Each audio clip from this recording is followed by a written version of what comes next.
ntabwo nari nzi ko abagore bagoye kugera kuri rwa rwego. Ntabyo yarose.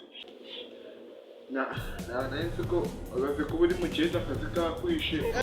Umugore aguhamagaye ni gute umara isaha utirambisha kugira ngo wumve uko umeze. Nyagasani Imana.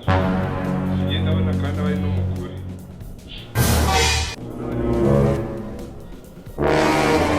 Nzamutimbura ibyo bintu bimushiremo. Reka bati bagufunga. Yashatse umugabo w'amatuza yumva akazamurinda ibi n'ibyiza mu kanya akaba hari umugore uri kumutesha umutwe.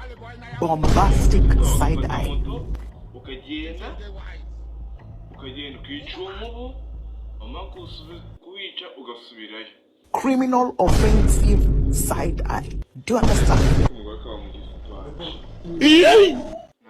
Ntabwo yumva ukuntu yashatse umugore ufite amatuza kandi ikindi aba akeneye kunamusohoza.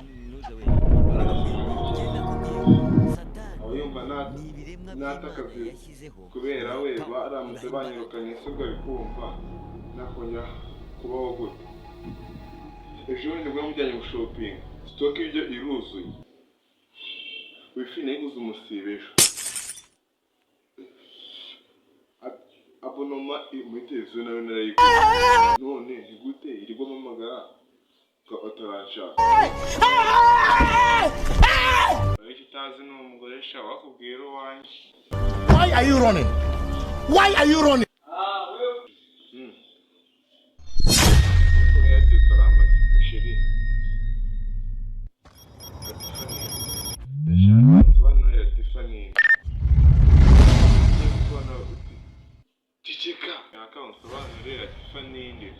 Kwandikira morning show barahite uramutse umeze ute ninde batera shako usobanura